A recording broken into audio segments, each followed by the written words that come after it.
எனக்கு இங்கே சாஸ்திரிகள் சொன்னதான விஷயம் இதை பற்றி அதை ஒரு 5 நிமிஷம் சொல்லிட்டு நிறுத்திக்கிறேன். ஏன்னா நம்மெல்லாம் அவர் சொன்ன வார்த்தையை கேட்கறதுக்காக வந்திருக்கோம். ஆனால் 30-35 வருஷத்துக்கு முன்னால் இங்கே சாஸ்திரிகள் அவர் சரீர அஸ்வாஸ்தியத்தினால வர முடியாத பரிஸ்திதியில் பாரதிய வித்யா பவனில் என்ன சொல்லும் பொழுது நீங்கள் சொல்லணும்னு டிவி விஸ்வநாதையர் அப்படிப்பட்டவாள்லாம் வந்து கேட்கும் பொழுது அவர் எனக்கு சொன்னதான ஒரு 4-5 விஷயம் அதை நான் சொல்லி அதோட முடித்திக்கிறேன்.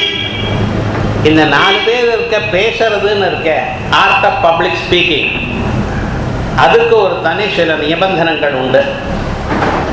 ஏன்னா இது அவருக்கு மட்டும் சொல்லணும், இருந்தாலும் எல்லாருக்கும் சொல்ல வேண்டியது தானே. இது வந்து 4 பேருக்கு முன்னால் பேசுறதுன்னா அதுக்கு சில நிர்பந்தங்கள் உண்டு. அது என்னன்னா, முதல்ல மனுஷனுக்கு யார் பேசுகிறாளோ அவளுக்கு செல்ஃப் கான்ஃபிடென்ஸ் வேணும், ஆத்மஸ்தைரியம், ஆத்ம கௌரவம் அது இருக்கணும். செல்ஃப் கான்ஃபிடென்ஸ் இல்லைன்னா ஒன்றும் பண்ண முடியாது. அப்படின்னா அது எப்படி வரும்? அதுக்கு சில நிர்பந்தங்கள். இன்னைக்கு நம்ம என்ன பாடம் சொல்கிறோமோ அந்த பாடத்தை முன்னால் படிச்சுட்டு வரணும். அது நொற்றுவாக இருந்தாலும் சரி, நீங்கள் எந்த பாடம் சொல்லிட்டு இருக்கீங்களோ அது ஒரு தடவை படிச்சுட்டு வரணும். நீங்கள் பூர்வாவலோகம் பண்ணலைன்னா சிஷ்யன் உத்தராவலோகனம் பண்ண மாட்டான். நீங்கள் முன்னால் படிச்சுட்டு வரலைன்னா கேட்டவன் ஆற்று போய் புஸ்தகத்தை பார்க்க மாட்டான். ஸோ அவன் நல்லா இருக்கணுமே, ஆனால் நீங்கள் முன்னால் ப்ரிப்பேர் பண்ணிட்டு வரணும். அதனால் ஒன்று, சில சந்தர்ப்பங்களில் நமக்கு என்ன ஆகும்னா, அத்தியவசரமான பரிஸ்திதினால நம்ம படிக்க முடியாமல் போயிடும். அதுக்காக இன்னைக்கு கிளாஸ் ஆனதுமே நாளைக்கு என்ன கிளாஸ் இருக்கோ என்ன சொல்லணுமோ அது முன்னால் இன்னைக்கு படிச்சுக்கணும். இது முதல்ல தெரிஞ்சுக்க வேண்டியதான விஷயம். நமக்கு நாம் என்ன சொல்ல போகிறோம் என்கிற விஷயமானது நிச்சயமாக ஸ்தைரியமாக இருக்கணும். அது செல்ஃப் கான்ஃபிடென்ஸ். மீதியெல்லாம் ஸ்டேஜ் ஃபியர் அதெல்லாம் அதை பற்றி இப்போ சொல்ல வேண்டாம். முக்கியமாக விஷயம் சப்ஜெக்டில் நல்லா தரோவாக இருக்கணும்.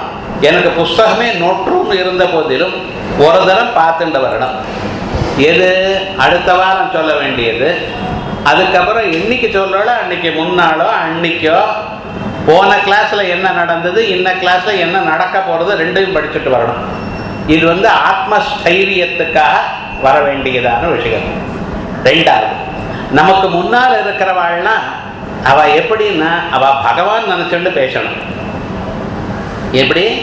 விஸ்வரூபாஜாகரணி அப்படின்னு விஸ்வமாக பகவானே அநேக உருவங்களோட முன்னால் உட்கார்ந்துருக்கா அப்படின்னு நினச்சுண்டு பேசணும். சில பேர் சொல்கிறா முன்னால் இருக்கிறவாளுக்கு ஒன்றும் தெரியாது, நான் தான் வசதின்னு தைரியமாக பேசுன்னு. அப்படி பேசப்படாது. அது சாதாரணமான பப்ளிக் லெக்சர். உபன்யாசத்தில் என்ன சொல்லிட்டு இது சத்தியான்வேஷனம், உண்மையை தேடக்கூடியதான ஒரு பதார்த்தம். ஆகையால் முன்னால் நமக்கு தெரிஞ்சதான விஷயத்தை பகவானுக்கு சமர்ப்பணம் பண்ணி கொண்டிருக்கேன் எனக்குடையதான எண்ணம் இருக்கணும் பேசுறவருக்கு. ஆகையால் முன்னால் இருக்கிறவாள்லாம் பகவான் அவரே பல உருவங்களை எடுத்துக்கொண்டு இப்படி வந்திருக்கார். அவருக்கு நான் தெரிஞ்ச சாஸ்திரத்தை அவளோட பங்கிட்டு இருக்கேன், பரிமாறிக்கொண்டிருக்கேன் எனக்குடையதான எண்ணத்தோட பேசணும். அது ஒருவராக இருந்தாலும் சரி, 1000 பேர் இருந்தாலும் சரி. சில சமயத்தில் கிளாஸில் 2 பேர் 3 பேர் தான் வருவார், சில சமயம் நிறைய பேர் வருவார். எத்தனை பேர் வந்தாலும் எனக்கு ஒன்றும் விசேஷம் இல்லை. ஏன்? பகவானுக்கு என்ன சொல்லிட்டு இருக்கேன், தெரிஞ்ச விஷயம் உள்ளே இருந்துட்டு அவர் பேசிட்டு இருக்கார், வெளியிலிருந்து அவர் கேட்டுட்டு இருக்கார், நடுவில் நான் வந்து ஒரு இன்ஸ்ட்ருமெண்ட். இந்த அபிப்பிராயத்தில் பேசணும். கிருஷ்ண பகவான் கீதையை உபதேசம் பண்ணும்பொழுது ஆடியன்ஸ் எத்தனை பேர் சார்? ஒருவர் தான், அர்ஜுனன் ஒருவர் தான். நீங்கள் பகவத்கீதை சொல்லிட்டு இருக்காரா 10,000 பேர் வர, அது இல்லை. ஒருவராக இருந்தாலும் உண்மையை சொல்லணும், 10,000 பேர் இருந்தாலும் உண்மையை சொல்ல தெரியணும். ஒருவர் தான் இருக்காரே நான் இப்படி குறைச்சி போயிட்டேன்னு நீங்கள் நினைக்கப்படாது. 10,000 பேர் இருக்கேன்னு கர்வப்படப்படாது. உங்களுக்கு நீங்கள் பரமாத்மா உங்களை நல்ல விஷயத்தை சொல்வதற்காக கருதி ஒரு கருவையாக உபயோகித்து கொண்டிருக்கார். நீங்கள் கருவி மாத்திரம்தான், சாதனம்தான் பகவான் இடத்துல. அந்த எண்ணத்தில் சொல்லணும். இது 2வது பாயிண்ட் எங்கள் சாட்சிகள் சொன்னதான விஷயம். ஸோ முதல்ல சப்ஜெக்டில் கர்வம் இருக்கணும். 2வது, அது உனக்கு கர்வத்தை கொடுக்கப்படாது. நீ வந்து இன்னொருத்தருக்கு கொடுக்கறதுக்கு ஒரு சாதனமாக இருந்து கொண்டிருக்காய். 3வது சாதனம், பர்சனலாக யாரையும் தாக்கப்படாது. யார் வந்தாலும் சரி, யாரையும் பர்சனலாக பேசப்படாது. நீங்கள் சாஸ்திரத்தை தவிர அனாவசியமான விஷயங்கள் பேசப்படாது. சாஸ்திரம் சொல்ல வந்திருக்கு, சாஸ்திரம் சொல்லுங்க. வேற ஏதோ கதையை சொல்லுண்டு வேற இன்னொருத்தர் வச்சுண்டு அவைகள்லாம் இங்கே இடம் இல்லை. அதெல்லாம் பப்ளிக் ஸ்பீக்கிங் வேற எங்கேயாவது சொல்லுங்க. இங்கே சாஸ்திரியமான உபன்யாசத்தில் அவைகளுக்கு ஒரு விதமான ஒரு ஸ்தானமும் இல்லை. சரி, நீங்கள் பிரயோஜனத்தை கருதாமல் நீங்கள் 4 பேர் என்ன வசதியாக ஸ்தோத்திரம் பண்ணணும் அல்ல இது பண்ணணும்னு நினைக்காம சொல்லிட்டே இருந்தேன்னா உங்களுக்கு பகவான் சகலமான பதார்த்தத்தையும் கொடுத்துருப்பார். என்னென்ன வேணுமோ வாழ்க்கையில் எல்லாம் கொடுப்பார். ஆகையால் மனுஷன் எப்படி அவன் வினயத்தோட நமக்கு வாழ்க்கையில் இவ்வளவு நல்லதான ஒரு சந்தர்ப்பத்தை பகவான் அமைச்சு கொடுத்துருக்கார்.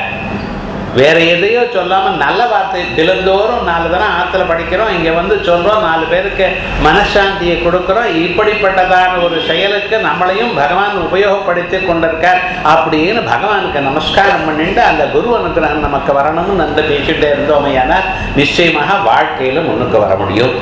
2வது, இப்படி உபன்யாசம் பண்ணுறதுனால யார் பெனிஃபிட் அடையிறா? யார் பேசுகிறாளோ அவா, யார் கேட்குறாளோ கேட்குறா, அது இருக்கட்டும். ஆனால் நிச்சயமாக யாருக்கு நிஜமான ஒரு பெனிஃபிட்டை பேசுகிறாள். ஏன்னா அவ சொன்ன சாஸ்திரம் அதை 10 பேர் கேட்டு இது இப்படி இல்லை போல இருக்க, இந்த வாரத்துக்கு இப்படி அர்த்தம் சொல்லாம் போல இருக்க அப்படின்னு அவள் யோஜனை பண்ணி உங்களை கேட்டால் இது இப்படித்தான் அப்படின்னு சொல்லக்கூடியதான ஒரு தைரியம் உமக்கு வறுமையானால் அப்போ அந்த சாஸ்திரம் வந்து ஸ்திரமாயிடும். இந்த தூணை நடுறவன் என்ன பண்ணுவான், நட்டிட்டு இந்த பக்கம் அந்த பக்கம் நல்லா உலுக்கி அதுக்கப்புறம் மறுபடியும் திமிசு போட்டு வச்சுருப்பான். இது மேலே அதை அசைக்க முடியாது. அது மாதிரி யாராவது 4 பேர் பேசினாலேயானால் கேள்வி கேட்டாலேயானால் கோச்சிக்கப்படாது.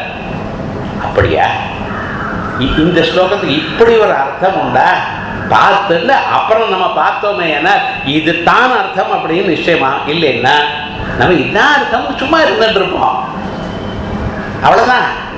அப்போ வேற ஒரு அர்த்தமும் உண்டு, இப்படியும் பதம் பிரிக்கலாம் அப்படின்னு 4 பேர் சொன்னால் அதை கேட்டுண்டு அதுக்கு தகுந்தா போல யோஜனை பண்ணி கடைசியில் இதுதான் சரியான முறைன்னு வரக்கூடியதாக ஒரு நிச்சயம் இந்த உபன்யாசத்தினால வரும். இதை அனுச்சானமானின்னு சொல்கிற சாஸ்திரங்கள்ல படிக்கிறது மட்டுமல்ல எடுத்து சொல்லணும். எடுத்து சொல்லி அதில் வரக்கூடியதான விஷயங்களை கிரகிச்சு அது இன்னதான ஒரு நிச்சயமான ஒரு அபிப்பிராயம் வரணும். அதீதி போதாச்சரண பிரகாரணை ஸ்ரீஹர்ஷன் சொல்றார் கண்ட இதில் நைஷதத்தில் அதீதி போத ஆச்சரண பிரச்சாரணை, அத்தியனம் பண்ணுறது, அறிந்து கொள்வது, அதை நம்ம வாழ்க்கையில் உபயோகப்படுத்துக்கிறது, பிரச்சாரணை 4 பேருக்கு சொல்லிக் கொடுக்கறது. இப்படி சொன்னேன்னா சதுர்தசத்வம் பிரபேதிரே 14 வித்தைகளை 46 வித்தைகளை பண்ணிவிட்டாங்க எப்படின்னு அது நலன் பண்ணினாராம். அது எப்படின்னு நைஷதத்தில் பார்ப்போம். ஆனால் விவகாரம் என்னடான்னு அது நம்ம சொல்ல சொல்ல நிஜமான ஒரு பெனிஃபிட் நமக்கு வரும். அப்படிப்பட்டதான ஒரு சந்தர்ப்பம் வாழ்க்கையில் கிடைக்கிறது ரொம்ப விசேஷம். சுந்தரராமனுடைய ஒரு முயற்சியினால அழகாக நம்ம ராஜகோபாலுக்கு அது கிடைச்சிருக்க. அவர் க்ஷேமமாக இருக்கணும், மேலும் மேலும் நல்லா சொல்லணும், அவருக்கு நல்ல உலகத்தில் பேருன்னு சொல்லலை, அவருக்கு சாஸ்திரம் நல்லா சித்தமாகணும், அவர் வாழ்க்கையில் முன்னேறணும். ஏன்னா இவர் வம்சம் ரொம்ப உயர்ந்ததான். இவர் தாத்தா பெரிய ஸ்ரீவித்யோபாசகர், அந்த அம்பாளுடைய உபாசனை பண்ணிட்டு இருக்கிறவர். இவரும் ஒரு 30 வருஷமாக உபாசனை பண்ணிட்டு இருக்கார். சாஸ்திரங்கள் என்னென்னா வாசிச்சவர், எதாத்தை விட வினயம் இருக்கிறவர். அது ரொம்ப விசேஷம். நான் தான் வசதி எனக்கும் சபாபதிக்கு சமானமான தெய்வம் உண்டோன்னு அப்படி இல்லாமல் வினயத்தோடு இருக்கிறவர். எல்லா குவாலிஃபிகேஷன்ஸும் இருக்க, அதிகாரம் இருக்க, க்ஷேமமாக முன்னுக்கிறவர். அவர் சௌக்கியமாக ஆனந்தமாக இந்த சாஸ்திரத்தை பிரச்சாரம் பண்ணுறதுல உயர்ந்ததான ஒரு நிலை அடைஞ்சு குரு அனுகிரகத்தும் ஆச்சாரியாருடைய அனுகிரகத்தும் வேத புருஷனுடைய அனுகிரகத்தையும் அடையணும்னு பிரார்த்தித்து கொண்டு அழகாக மேலே சொல்லட்டோம்னு அவரை சொல்ல சொல்கிறோம். காரிக்கு